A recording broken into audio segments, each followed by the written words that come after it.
The game is rigged. It's not a secret anymore. And that's why we have to tread lightly. And we really have to put... It's like so tempting to... Because I know carbon credits are going to be the thing in 2030. I know, but it's like, I don't want to contribute to building my own prison. I need to start voting with my energy, with my money. Hello, everyone. Welcome to another episode of the Oto Gomes Crypto Show. I am super happy, grateful, excited that you are here again, joining me for another episode. I just got to say thank you. First of all, thank you for giving me your attention, giving me your time and willingness to listen to me talk and chat with all these amazing people that I get a chance to do that with. Today, we have an amazing individual. His name is Niko Lapelusa. Niko has been unanimously voted America's 8th favorite uncle and is the #1 uncle making videos on TikTok. Known as Wise-ish and sometimes funny, Niko makes content to build confidence in men, helping his nephews not make the same mistakes he has in sex, relationships, finance, and beyond. Niko is a visual artist, entrepreneur, and jiu-jitsu coach. As a philanthropist, Niko has a mission helping restore the American bison population in the Great Plains, bringing benefit to the soil and water, decentralizing food supply, and possibly even healing ancestral trauma. We can all take a page from Niko's book when it comes to giving back and being conscious about ourselves, as well as the impact that we're having on this environment. With that, ladies and gentlemen, Niko.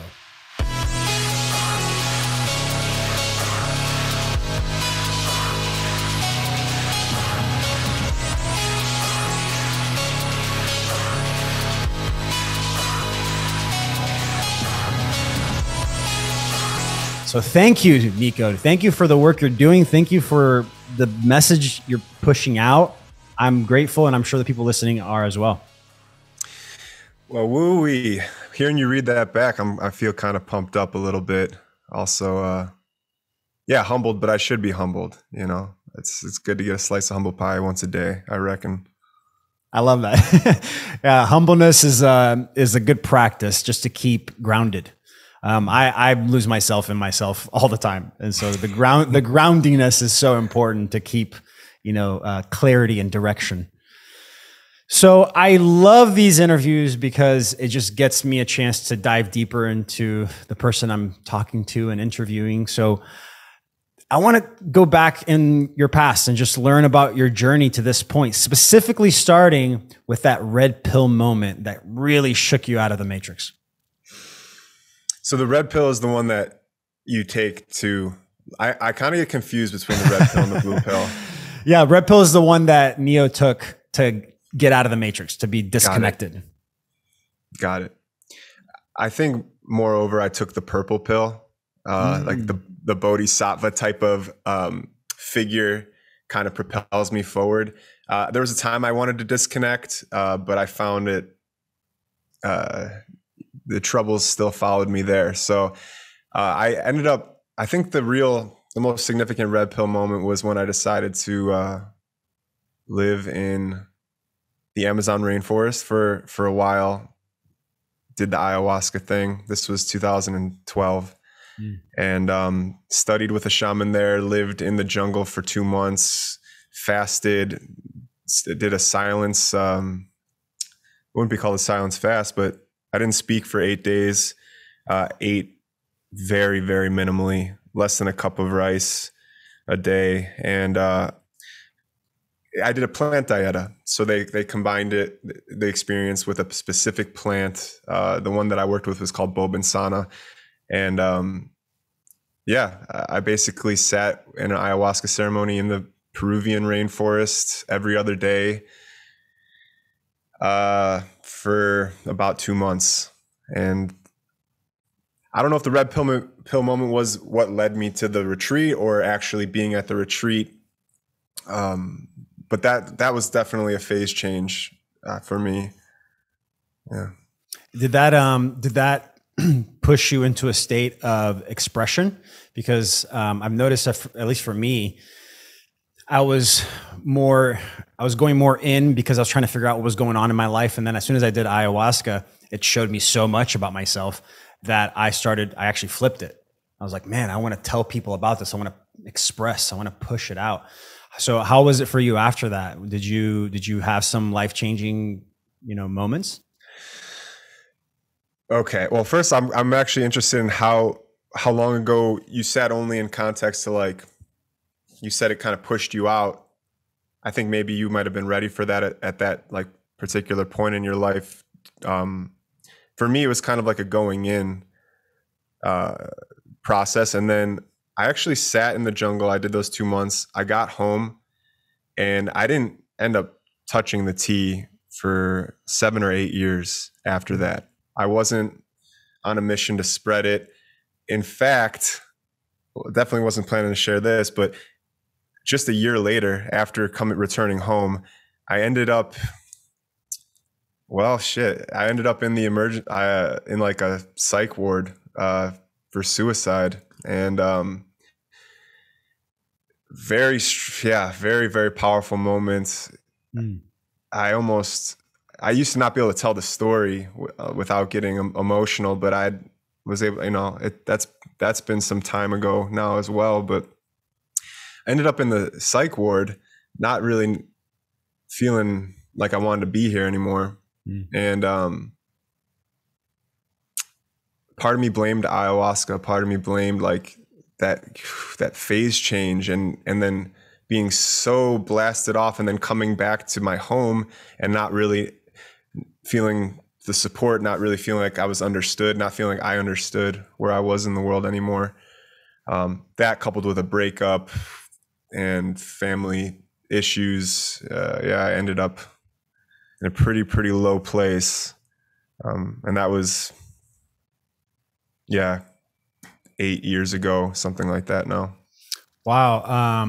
I can definitely actually relate to this because, for me, I felt it was the opposite for me, where I felt like I was in a psych ward, and then ayahuasca actually took me out of it. And so that's interesting to hear the flip, almost as if like there was all this stuff that was coming out of you that needed to come out for you to be able to move through it and move past it. And it looks like you did. It looks like you were able to move through that dark night of the soul. What was it for you that helped you move through it? Like, what were you doing on a daily basis to help you move through that? And, I guess you can say even after, when you left the psych ward. I'm fortunate to have a really good family, really supportive family who has been there for me the entire. I wouldn't have ended up getting help in the first place had I not had a family that kind of cared so much about me. So I'd say a family, a community, and then things that we all know, like movement practices, getting into. That's basically been my primary expression, is some sort of physicality, some sort of sports. Now it's jiu-jitsu. Back then, it was yoga, it was weightlifting, it was running, basketball, expressing myself creatively, writing terrible poetry, like terrible dark poetry. And music's helped too. I'm not sure if I have something to really point at. If I had to point at one thing, I'd say a familial support system, though. I love that. And that's actually, I would say, number one is to find a support system. And if you don't have a family, find the family. Find a support system. I think that's where most people get stuck, is that there's this, and I'm sure you can relate, there's this lone wolf mentality. Well, I got to do this on my own, I guess. I got to figure it out. When it's the truth is that in my opinion, true support, true healing, is when you can lean on each other, when you can rely on each other. You can be the guru and do it all on your own, or the Buddha, do it all on your own. But what's the point if we're not relating to each other, if we're not having the human experience? So I'm glad that you were able to push through that and now be able to share what those steps were for you. Because people listening here, who knows who's going through something right now, There's like a little contrarian in me who's like, there's definitely an aloneness to this journey, I think. And as men, if I may be so bold, there's a little bit of that lone wolf that that there's a reason it's there, that we admire it. Because there is just a part of this life that we can only face alone. But you're absolutely correct. And it's what makes it all worth it. What makes it all vindicated and validated is being able to bring that strength that you have to cultivate on your own back into community. That I'm glad you actually corrected me, because it's a layering. Like if you don't work on yourself first, how can you connect to others? So you have to do it you have to do it alone. You have to go through that. That's why I call it the dark night of the soul. It's because the individual soul has to go through the dark to appreciate self, to then mirror and see in each other. So yeah, it's definitely all of it. It's like, it's not one or the other. It's both. It's both. So tell me about the movement piece. And you mentioned jiu-jitsu. I'm Brazilian. I don't know if you knew that. I did not know that. No. So when I saw jiu-jitsu, I was like, I will have a little to talk about. So tell me how you got into specifically jiu-jitsu. How did that happen? Okay. The official start was in college. I was training Muay Thai with a friend. I was getting him ready for fights, and then we happened to do jiu-jitsu. Muay Thai too. Yeah? Yeah. That's not when it started though for me, because when it really started was about 4 years later. There was a movement coach. He was famous for a long time. His name's Ido Portal. Are you familiar with his work? No. He trained Conor McGregor back in his super prime, so he got a lot of notoriety. But I was on him watching his YouTube videos before that happened, and I ended up going out to his movement internship in Thailand. I was fortunate to be selected, and I was fortunate to have the money to be able to do that. And part of the curriculum was jiu-jitsu. Now, at that point, although I had been training lifting weights, powerlifting, playing basketball, something about physical altercation, it was terrifying to me. Showing up every single practice was, I was sweating before I got on the mats because of, so like the idea of confrontation, the idea of like being fighting was just so scary to me. But having pushed through that, having been led by good coaches in that process, I ended up coming back, and that was the one thing that really stuck with me. So that was 2015, 2016. And I've been training ever since. Sometimes the frequency of training is 10 times a week, and sometimes it's been 2 times a week, but it's been consistent the entire time. And you actually teach it, right? You coach. Yeah. So I've been promoted to purple belts. I'm at a smaller academy in Wisconsin. So with purple belt comes a lot of responsibilities, or comes some more responsibilities, and part of those responsibilities are being able to coach. So I have 2 classes a week, and then I have 2 private clients that come over and we train. I think that's awesome. That you chose, because there's so many ways to express. There's so many ways to let the energy out. But man, movement, any kind of movement is literally. I've interviewed a lot of doctors, and the one thing that I heard over and over is them talking about the fascial system. And the fascial system is this web that connects everything to everything.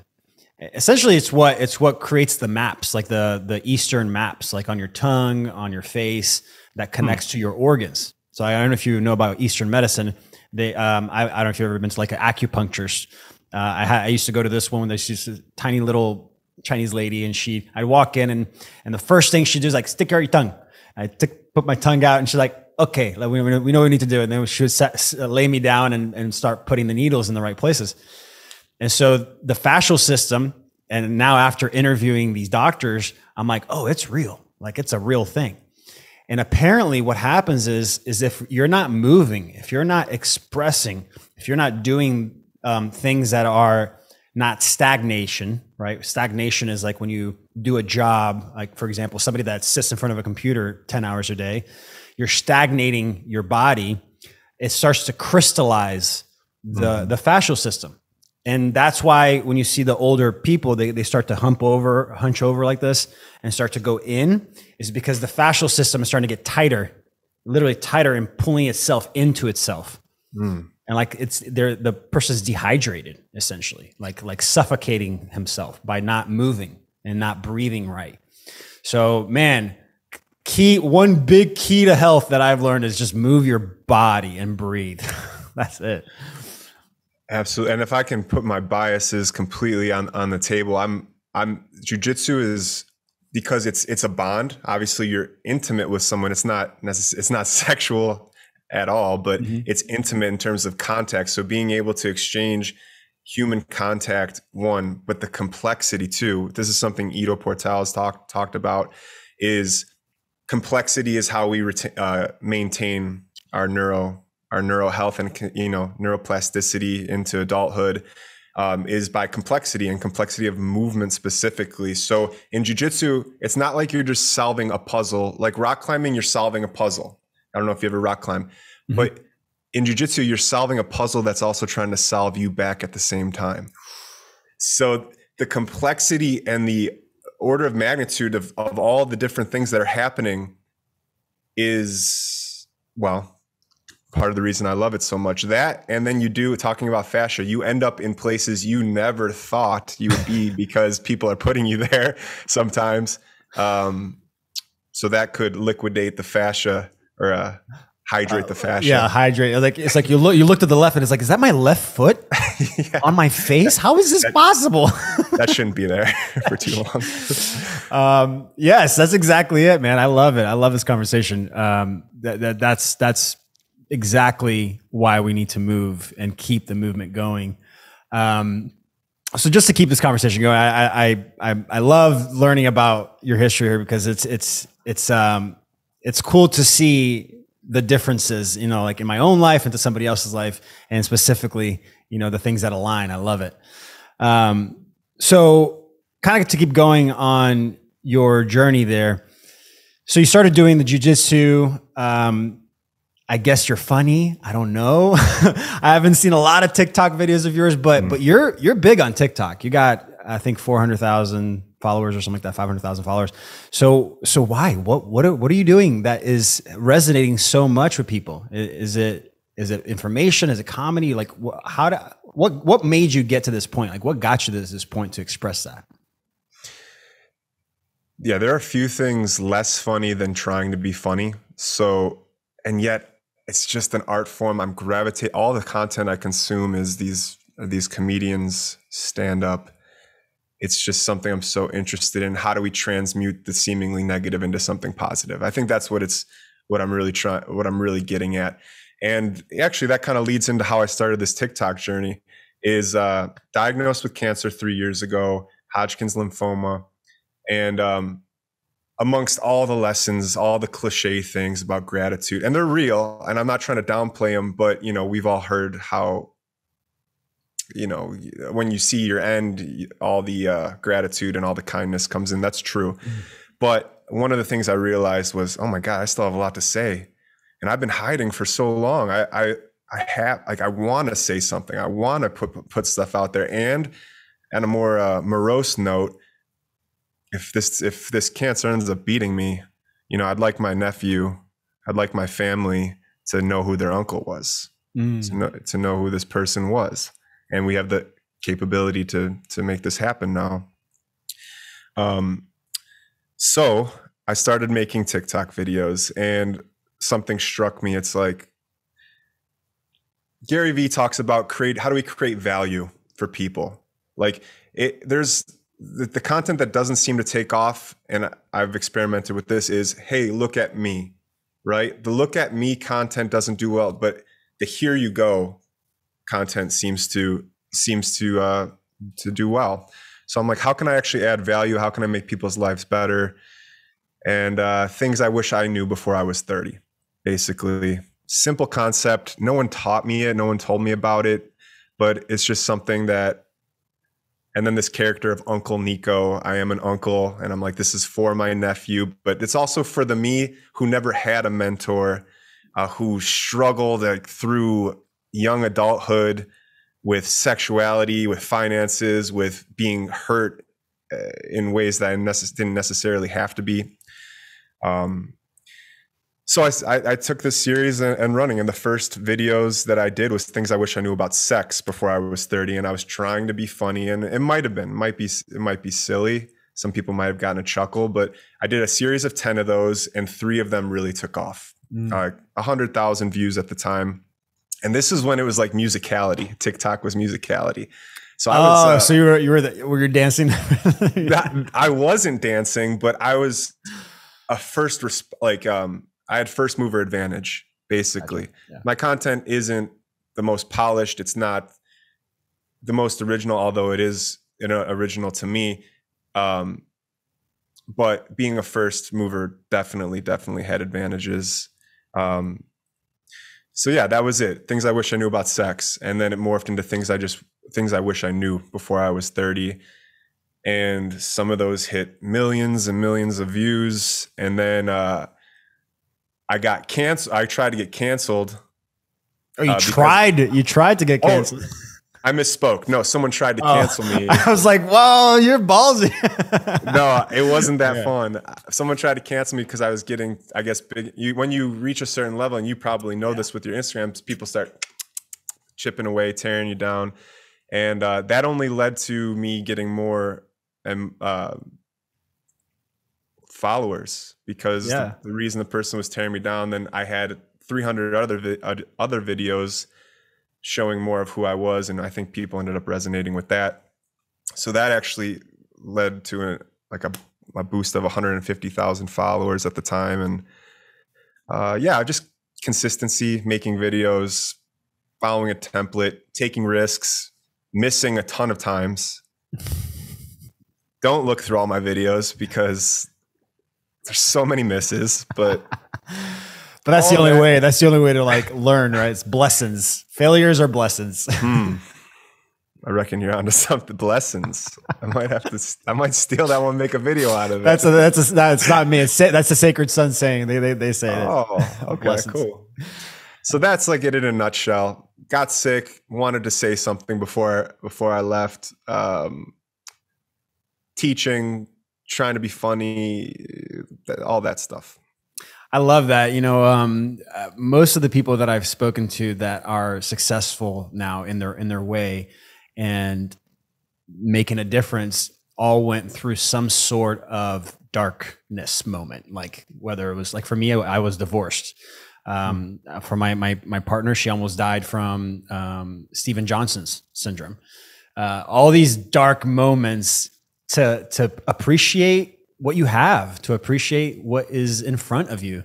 And so it's beautiful to see that, it comes to that analogy, like when you plant a seed, you don't plant a seed on top of the ground in the sun, in the beauty and nature. You don't plant the seed like that. You plant the seed in the dark, and you compact it, and you make it messy, and you make it wet and dark and damp. That's the only way that the seed is going to know, oh, I gotta step up. I'm going to die here. And then it comes out, pushes through. So it's beautiful to see that you were able to do that. And now on this other side, being able to share and say, hey, this is my journey. This is what I went through. If you're going through something similar, here it is. And that's all we can do, right? That's all we can do in this human experience is live the life and share. and I love how you said that once you shifted from here's me to here you go, here's what I have to share. It's an energy, man. It's like a desperate energy to everything to share. Here's a love-based energy where I'm just expressing. And I'm still working through that. I mean, that's an ongoing thing. I call it grasping energy. I'm actually doing a conscious leadership workshop with Jesse from Sacred Sons. Shout out to Jesse. He's an amazing leader himself. But I noticed this grasping energy in me pushing is a repulsion energy. Yeah, it's a repelling energy. Yeah. Which is so frustrating because it's like a lot of it is, hey, come on, please. And it ends up It's this very strange thing. It's so like this. In my opinion, it's an ancestral trauma. So back in the day, it's the snake oil salesman. Hey, get your safe in. It's very when you come at someone, even though it's true, when the energy is too exciting, if it's too needy. It actually creates the opposite effect. It repels. Mm-hmm. I say repel, but if you go based on law of attraction, you're actually magnetizing more of that thing you're outputting, right? So you're actually magnetizing more desperation. So people that are desperate themselves are coming to you and going, "Oh yeah, what is it?" And then you can't get nothing from them because they need it themselves. So once you flip it and you go, "Okay, I have nothing to prove. I have nothing to, I don't have nothing to convince. I'm not going to convince you of crap. This is what I believe. Here it is." Mm-hmm. It changes the energy. It changes to like, "Hey, I'm just over here doing my thing." And then the people that are the desperate ones, they come and they go, oh, well, what is it here? Let me just see. And then the ones that aren't desperate, that are seeing the desperate ones going like, "Well, what is, now they're there. What's going on now?" And so, anyway, that's just my own journey of that shift. So let's shift the conversation a little bit and pivot here. So let's dive a little bit into crypto. I know you have an NFT project yourself that you have started recently called the Bison Restoration Project. So tell me a little bit about that, what that looks like. What's going on right now in the world? There's a relief. For some reason, there's a relief when things go really. Do you have this experience? I know exactly what you're. I don't know why. As soon as you started describing that, I was like, "Oh, yeah, what I just felt this week. Yeah, I got it." It's like instead of like bracing for impact, it's like when the impact happens, you're like, "Okay." It wasn't as bad as I thought, right? It was like, oh, it was terrible, but it was terrible. I thought I was going to die. And there's a lot of people suffering, and I don't want to downplay that, but there is this something that happens where when the shoe drops, it's almost a relief. So I want to talk about that and acknowledge all the people that are going through it right now. I know it's not that easy to talk about, right? And NFT is almost a dirty word. It's coming out on the other side. But this is like a philanthropic venture. I create visual art, and basically I'm just trying to raise funds for the Intertribal Buffalo Council, which is a native-run organization that are on that mission to restore the Native American buffalo population back to the land, and then also supporting the Yellowstone National Park Bison Project as well. So it's a philanthropic venture. It's all art done by me, hand drawn by me. And, I'm going for it. It's just a way to try to raise awareness for the cause. I put it out there not too long ago. This is kind of like the grand release of it. So if you want to support that cause, if that cause speaks to you, which maybe talking about why that cause is so important. If I can do a 1 minute. So the work of Alan Savory, it basically shows how desertification, plains turning into desert, has been happening since the bison genocide. Basically in the early 1800s, it was responsible for the Dust Bowl. They didn't know that was going to happen, but it did. The bison are such a keystone species for this health of the soil, for the health of therefore the water, and for the Great Plains, for keeping the grasslands. They do this by eating the grass to expose the sunlight to the soil so new seedlings can rise. They do it by compacting down the soil with their massive weight, and they do it with their manure. Mm-hmm. So taking them out of the system that caused a speeding up of of turning grasslands into desert, and was responsible for the Dust Bowl. But the work of Alan Savory has shown that it's never too late. You can actually reverse desert back into grasslands by introducing large packered animals. And they did this with elephants out in Africa, and they've done this with cattle. So bringing the bison back will help reverse the effects of desertification, heal the soil, allow the water systems to be replenished. I love that. I think that's an amazing project, in like a big feat, like a big feat you're trying to accomplish. But I love it. I think we all need to kind of find these big feats, these big things that we can focus on and work our way towards it.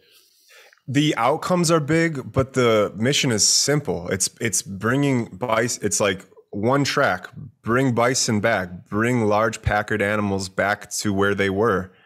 Like, it's a very specific thing. It's a one-step process that has a myriad of positive effects that basically come out of it.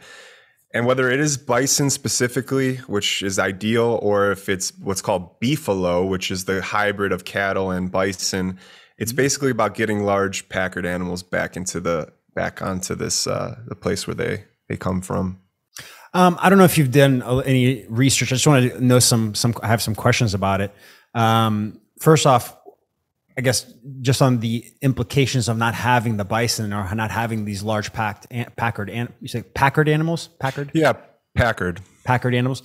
What are the effects, to having these plains turn into deserts? What are the effects on us, on humans? How can that affect us individuals? Because there's so many things happening in the world.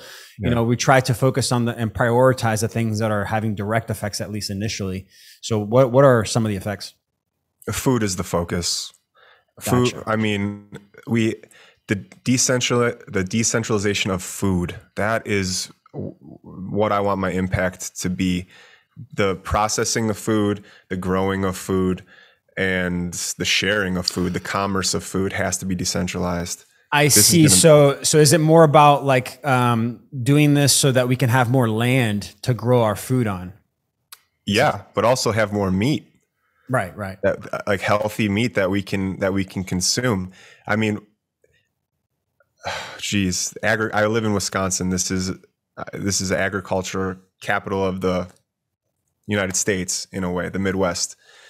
And what we're not even putting the biomass of the plants we're growing back onto the soil.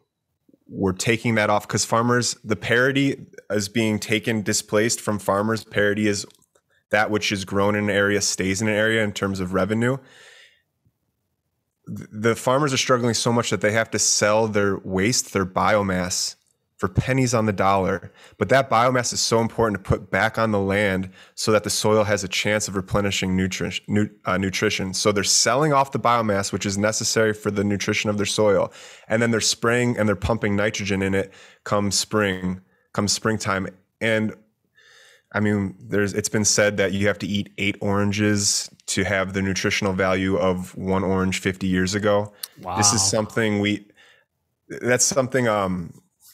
Sadhguru, if you've heard of him, he's a very prevalent speaker, philosopher of our time. His whole mission is about the soil now. So if you don't listen to me, if you like how he talks, which I like how he talks better than me, listen to him and what he has to say about the soil and what's happening to the nutrition of the plants. And how I see it, the manure from the buffalo is enough to create grasslands, which can create healthy soil, which we can grow on. And we can have high quality meats that people can eat as well.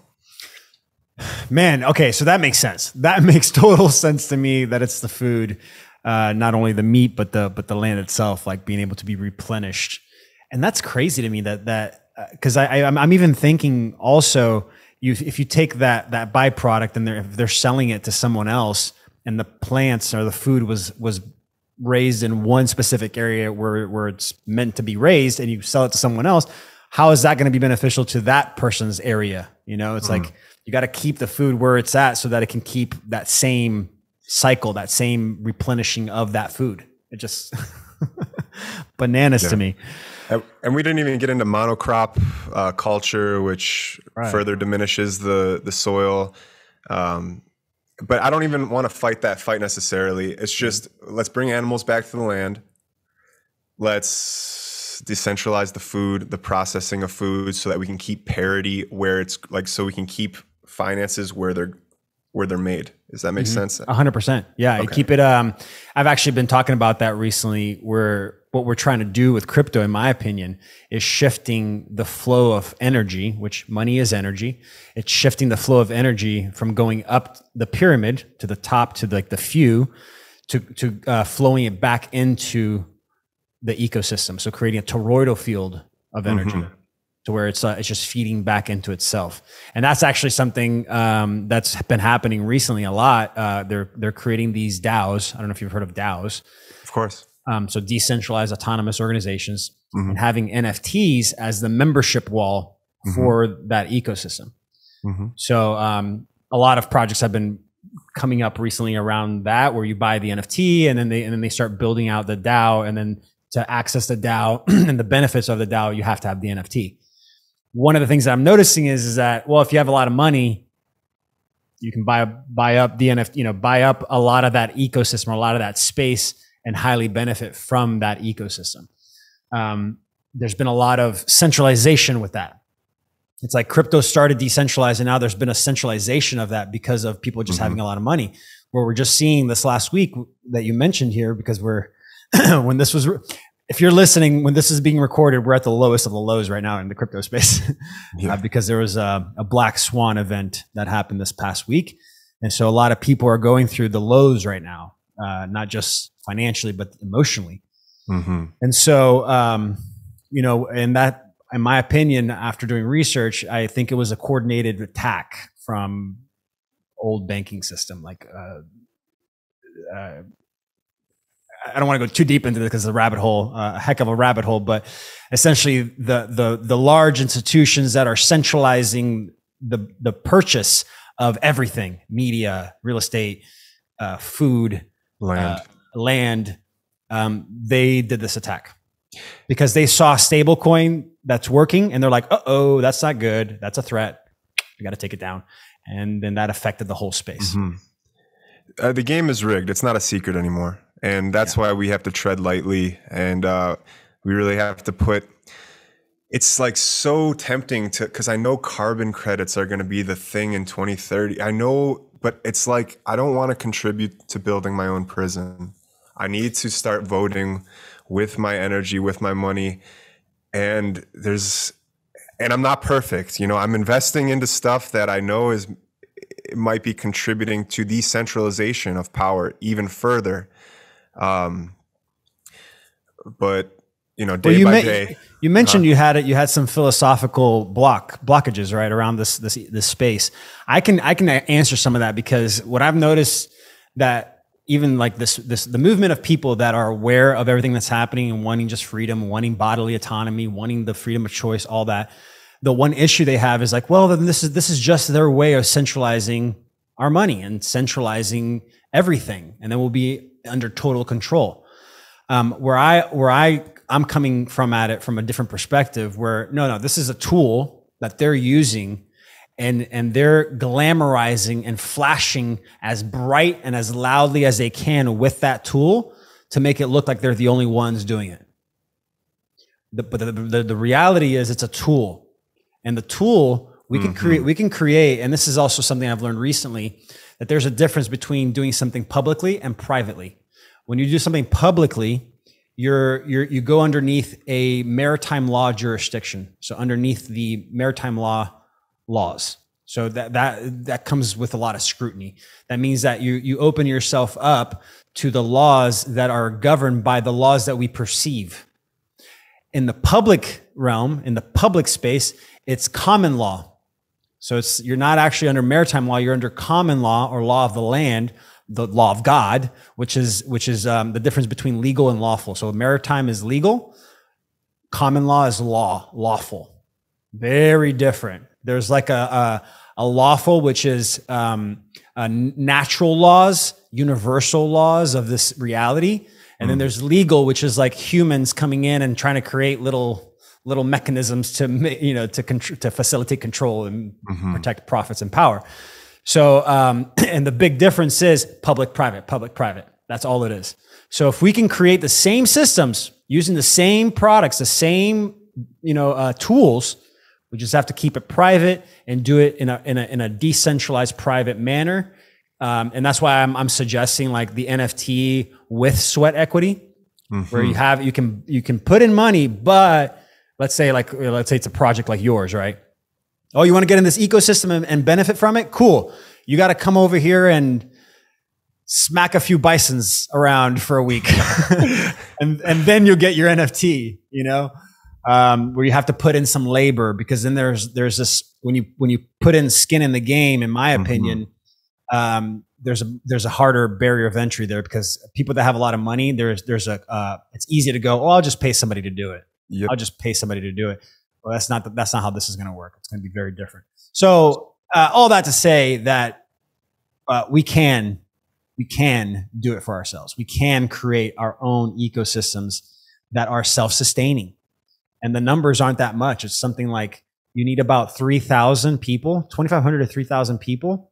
When you pull money together from that amount of people, you get about $15 or $20 million. That's all you need to create that toroidal field, the NFT-based DAO that taps into other markets and benefits. Yeah, you've mentioned the toroidal field, so you're familiar with the Thrive documentary and Thrive 2? Yes. Okay, and Catherine Austin Fitts and yep. Yeah, a lot. She was like, yeah, her little interview where she was on the table and describing what was going on. It's like a video that went viral with her. Like I remember watching that and going, that is exactly. So yeah, she's definitely tapped into the pulse of everything that's happening.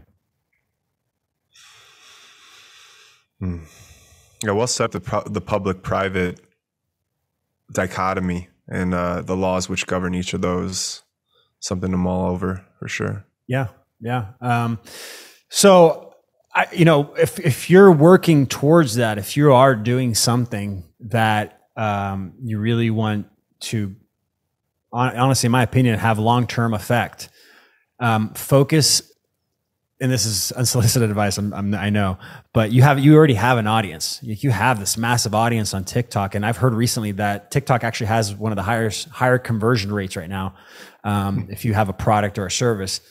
But if you can solidify an audience that understands, or at least wants to understand this space, and do either the NFT space or the Bison Restoration thing, and actually get them together in a separate space. Today, there are platforms that you can start right now. They're engines, they're white label engines that you can just slap your logo into, push it into your website, and people can start to use a Web 3.0 wallet and start and buy your NFT directly from your website. So there are ways today to start accumulating the audience. That in my opinion right now is the first thing you need to do, is make sure that the community is strong.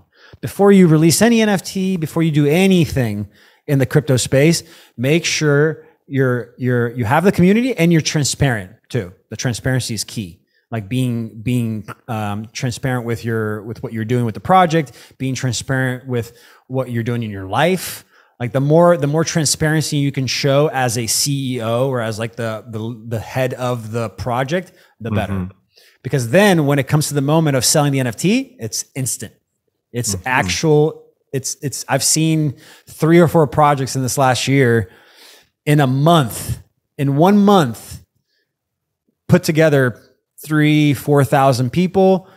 And then after having all the platforms ready to go with the 3, they created a Discord, and then they cleaned it up. They put the 3,500 people in there. And then when they were ready, in 1 week, raised $10 million, $15 million. And the one that raised $10 million in a week, it was to buy golf courses. They're like, we want to have our own golf course. Them? Huh? To buy golf courses and then reconvert them into to rewild them? No. Just because they're golfers, and they want to have their own elite golf courses. But that's what's so cool. It's like it doesn't matter what the intention is or what the goal is. It just matters that you now have a tool that you can come together and make something happen. Where before you couldn't do that.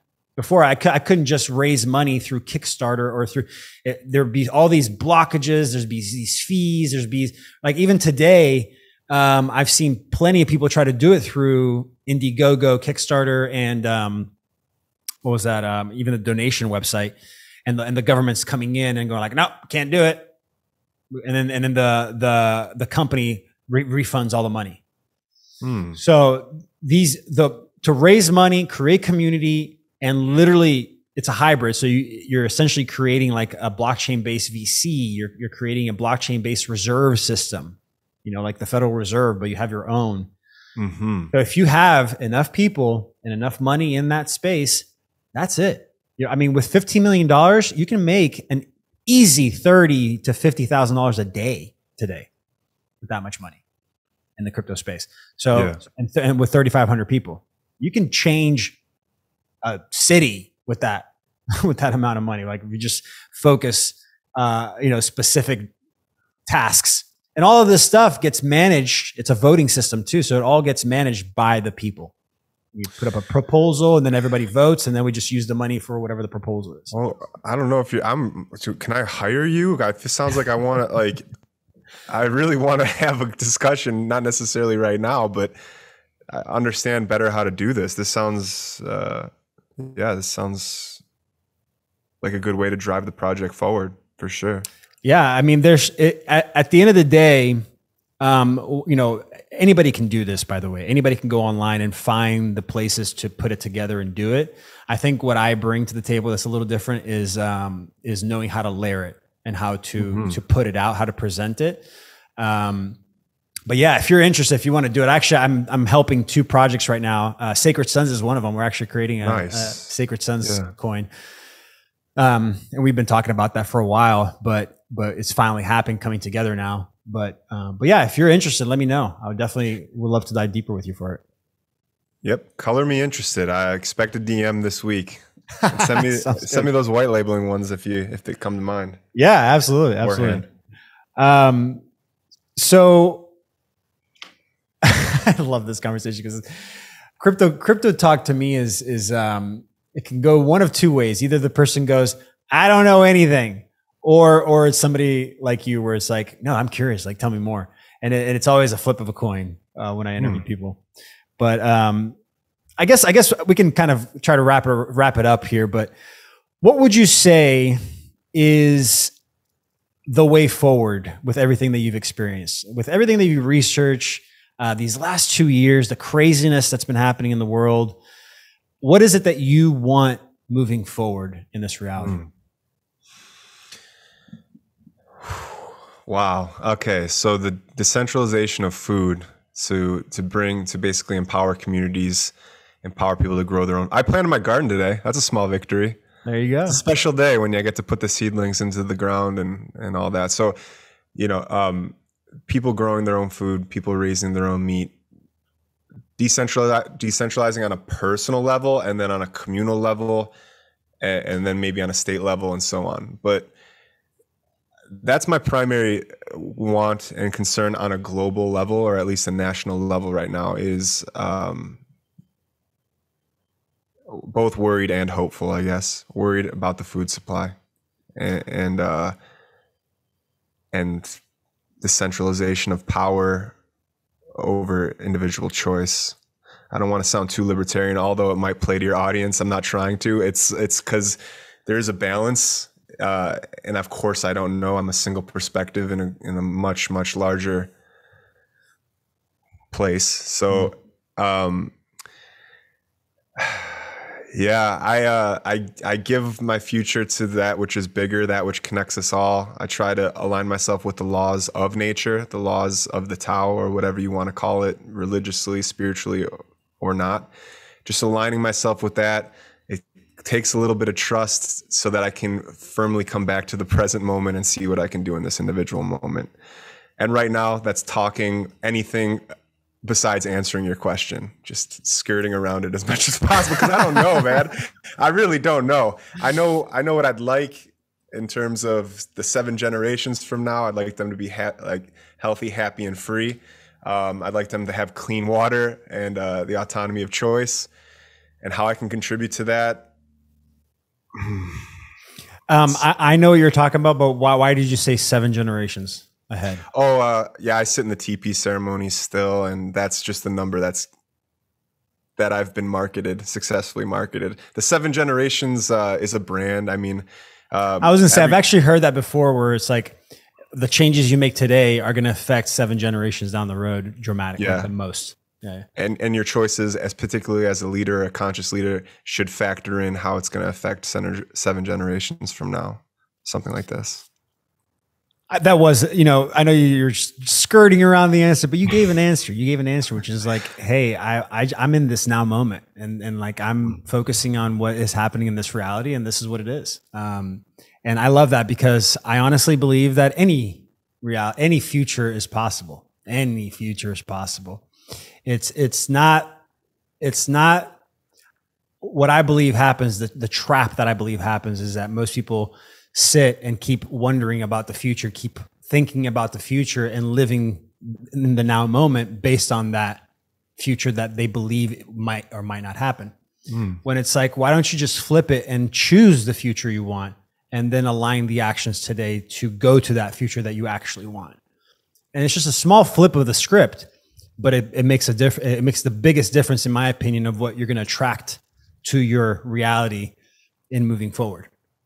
It's always going to be this like, well, things are always going wrong. Well, it's because you're not in alignment with that thing that you believe in the moment. You're still focused on all the potentials, all the possibilities. But well, again, I love this conversation. I loved talking to you about your journey, and I'm glad that I was able to connect deeper with you. I always like to leave the last word with the interviewee. So think about it for a second here. This is I like to ask this last question. If you were in front of 2 million people and you only had a few sentences to say, and you're going to leave them with, what would that be? I feel like I'm going to throw up. That's not what I was going to say. I'm not even started yet. I'm going to throw up. Yeah. Hey, a good throw up. We could do it. We could make all the change in the world. I'd poetically try to talk about how we can bring the power back to ourselves by focusing on what's right in front of us, feeling your experience opposed to thinking your experience seems to help me. So just feel your life. The body doesn't lie. The body's always present. So return to the body and return to the land if possible. I don't like that one. No, this is the worst. It's funny because you ever heard of Tenacious D? They have that. Yes, they have that song. This is the tribute to the greatest song in the world. You almost you just did a tribute to what you would say. Bro, I would prepare. I'm a preparer. So if I had to do it as a guitar in front of 2 million people, I would not off the cuff it necessarily. Although there's beauty in improvisation. Yeah, the improvisation is actually the magic. So that's the secret sauce. Secret sauce for comedy. Well, I think that was a good. Bison back.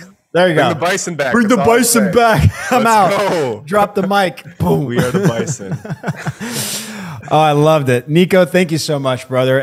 If you guys think Niko is hilarious, which I do, make sure you follow him on TikTok. He's at Niko NIKO_IS_, or on Instagram it's at Niko NIKO_Lapelusa LAPELUSA.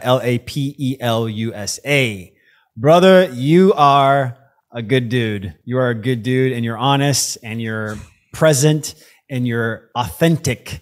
And I think that is the key, in my opinion. That you've made a success in expressing yourself, and I think it really is because of the authenticity, like just being you and believing in something.